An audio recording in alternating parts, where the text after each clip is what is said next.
सम्राट की तरह तुम्हारी शादी भी सुंदर से हो जाए। ये शादी नहीं हो सकती।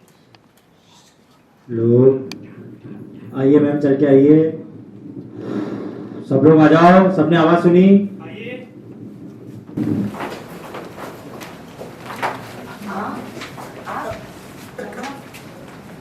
कौशल्या जी, आप तीर्थ यात्रा से कब आई? आज ही आई हूँ भाई साहब, और देखिए ना उल्टे पैर आपके पास आ गए। तुझे तो यहाँ पढ़ने के लिए भेजा था ना मैं, ताकि तू अपनी जिंदगी में कुछ बन पाए, और तू तो मुझे बिना बताए अपनी शादी बना रही है। नहीं माँ, आप तीर्थ पे गई थी ना, तो मैं आपको बस बताने ही वाली थी। पर तीर्थ भी गई थी बेटा, यमलोक नहीं। तू चाहती तो कभी भी मुझे फोन उठाकर मुझसे बात कर सकती थी, पर तुझे क्या लगा कि मैं मर गई हूँ, और उसके बाद तू जो चाहे वो अपनी जिंदगी के साथ कर सकती है ना? मैंने तो सोचा था मेरी बेटी एक अच्छी जगह जा रही है, अच्छी चीजें सीखेगी, संस्कारी घर है, संस्कार सीखेगी, लेकिन ये क्या? आपने तो इसकी जिंदगी बर्बाद करने की आपने तो इसकी जिंदगी बर्बाद करने के पूरी तैयारी कर रखी है। वाह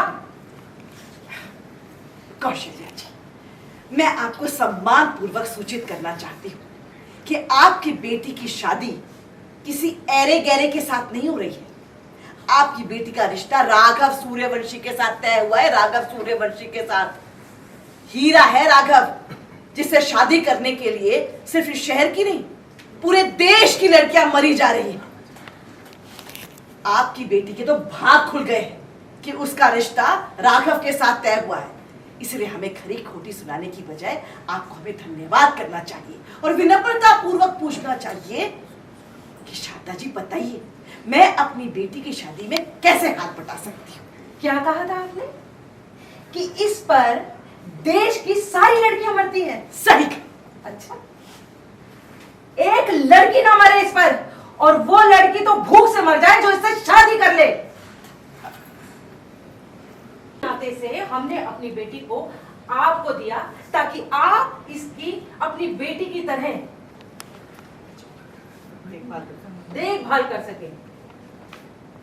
आपको तो पता था कि मेरे पति गुजर चुके हैं, शायद इसीलिए आपने मेरी बेटी के जिंदगी के बड़े बड़े फैसले खुद ही लेना शुरू कर दिए, है ना? मेरे पति नहीं है, इसीलिए आपने मुझे बताना भी ये जरूरी नहीं समझा कि आप मेरी बेटी की शादी अपने इस नकारा, निकम्मे और तलाकशुदा भतीजे के साथ करवाने जा रहे हैं। एक छत के नीचे से फायदा नहीं। हाँ तो आप बात कर रही हैं कौशल्या जी, हमारा राघव किसी भी कंडीशन में, लेकिन औरतों की इज्जत अच्छी तरह से करना जानता है। माफ कीजिएगा भाई साहब, लेकिन मैं भी एक बेटी की माँ हूँ, इसलिए मुझे भी अपनी बेटी की चिंता है। चलो माँ प्लीज एक बार मेरी बात तो सुनिए। माँ अब कुछ नहीं सुनिए, हम आज के ही बस से जा रहे हैं, जाकर अपना सामान पैक कर। चलो जा।